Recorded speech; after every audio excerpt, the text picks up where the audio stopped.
the Filipino channel. So sabi ng GMA 7, we should have that channel as well. Pero kulang ng pera. Ang ginawa po nila, binenta nila yung 20% ng GMA 7 to the investing public sa mga Pilipino. Nabenta. And they sold that by selling stocks of the company or shares of stock of the company to the investing public, to the stock market. So lahat ng bumili ng stocks ng GMA 7 naging part owner na rin ng GMA 7. So dati na lang yung may-ari ng GMA 7. Ngayon, marami na. Lahat ng bumili ng stocks ng GMA 7 naging may-ari na ng kumpanya. Okay? Yung bumili, ano yung binigay sa GMA 7? Pera, syempre, di ba? Yun yung ginamit ngayon ng GMA 7 para makapagpatayo ng Pinoy TV na competitor ng The Filipino Channel. Alam niyo kung magkano ulit yung binenta ng GMA 7, ilang percent ang kumpanya? 20. Alam niyo kung magkano nila na ibenta yun? 9.8 billion pesos. 9.8 billion pesos. They sold more than 1 billion shares of the company to the investing public, and that more than 1 billion shares were sold for 9.8 billion pesos. Kaya yun yung pinangpatayo nila, yung pinang-expand nila ng Pinoy TV. Kaya ngayon, meron ng shares, okay, ng GMA 7 that you can buy. Okay? The first time that a company sells its stocks to the investing public, ang tawag po doon ay initial public offering. Okay? So, halimbawa, kayo yung mga bumili. Okay? Binigyan ko kayo ng certificate. Yung 1 billion, kayo yung nakabili. 1 billion shares. Ang benta nila doon is 8 pesos and 50 centavos ang isang share. Pero more than 1 billion shares yun, kaya 9.8 yung total na nakalap nila. Okay? Halimbawa, kayo lahat yung nakabili. Isang araw, yung isa o dalawa sa inyo, nangailangan ng pera. Biglang nangailangan ng pera. Wala siyang makuhaan. Pero meron siyang shares ng GMA 7. Ano pwede niyang gawin doon? Ibenta. Yung isa naman sa inyo, meron extra money.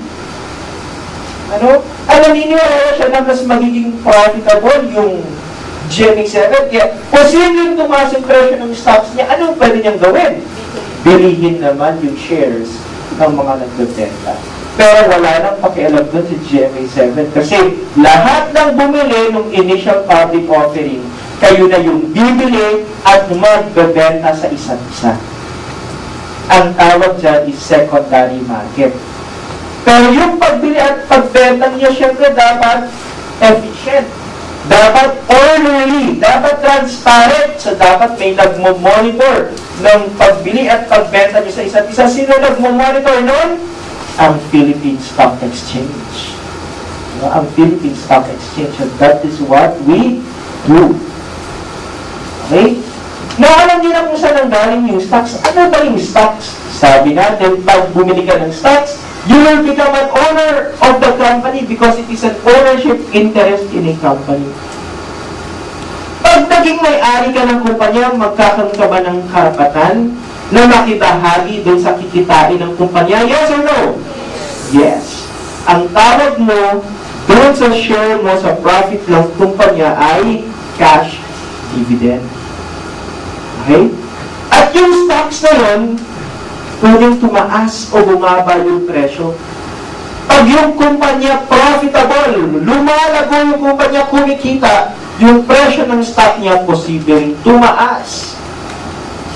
Sa stock market, isa sa mga paraan para kumita ka, aside from the cash dividend that you will receive is, ang tawag yung capital appreciation. Bibili ka ng stock habang mura pa, and then ibebenta mo pag tumaas na. Yun yung pangalawang way para kumita sa stocks. So, mali lang. Nakita niyo yan? 50% return in one day is possible. Alam niyo po, meron mga stocks, I joined the PSE in 2003. Meron ako mga stocks na nakita, isang araw lang, tumataas na ng 50%. So, posible kang kumita ng 50% in one day. May mga stocks, nag-open po yung market natin sa PSE ng 9:30 a.m. At matatapos ng 1. Meron mga piso lang ang isa ng 9:30 a.m. at magkukulong siya ng 1 p.m. ng 1:50. Kumita ka ba nun? Yes or no? Yes. Kumita ka ng 50%. 50% return in just one day. Where can you see a return as high as that? Can your banks give that to you? No. Sa bangko, 1% lang. Pero sa dali, oo, malaki yung potential return that you can get from the stock market. But, a big but, not B-U-T-T, B-U-T na. Malaki rin yung potential losses that you can get pag hindi ka mag-iingat. Okay? Kasi, in personal finance, may tinatawag na pag mataas yung returns that you can get from a specific investment instrument, yung corresponding risk can be very, very high as well. So, dapat mag-iingat. Okay? So, dalawa yung paraan para kumita, dividends and capital gains. Gusto niyo ba ng mataas na dividendo? Siyempre. Diba, you want a high cash dividend. Ang sikreto para makakuha kayo ng mataas na cash dividend, dapat mag-invest kayo sa mga kumpanya na profitable. Tulad ng PLDT. Yung PLDT, pag nagbibigay ng cash dividend, malaki. This year, nagbigay siya ng 222 pesos na cash dividend ang kada isang share. Ibig sabihin, pag meron kang 1,000 shares at nagbigay yung kumpanya ng 222 per share, how much will you get? 222 times 1,000. Ha?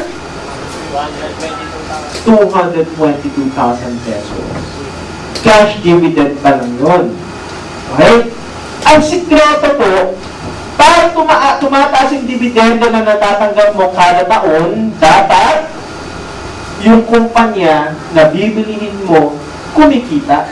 So always invest in companies that are profitable. Profitable today and will be more profitable in the coming days ahead. Para naman tumataas yung presyo ng stock niya, invest in companies that are also profitable. Profitable today and will be more profitable in the coming days ahead. Magbigay tayo ng example. Profitable ba si PLDT? Yes or no? Yes. Bakit? Si PLDT, siya yung may-ari ng Smart Communications. Alam niyo ba kung ilan yung subscribers ng Smart Communications? Ha? 45 Very good! 45! Gagalingin niyo, 45 million subscribers! At ang Pilipinas is the de facto texting capital of the world. No? According to the International Telecommunications Union, the Philippines is the de facto texting capital of the world. Kasi tayo mga Pilipino, mahilig mag-text. Tama? Umagang-umaga pa lang, pagkagising ninyo, cellphone na agad yung tinitignan. Kung may reply, si DF or si GF. Kung may text. Kung nag-aaway kayo ng girlfriend or boyfriend, text ng text, hindi lang magte-text, tatawag ka. Di ba? Matawa ka siguro. Di ba? And for every text message that you send out to your friend, piso agad at revenue ng PLDT. Tama? And every time your friend sends a text message back to you, piso ulit. Compute nga natin yung kinikita ng PLDT kada araw sa text.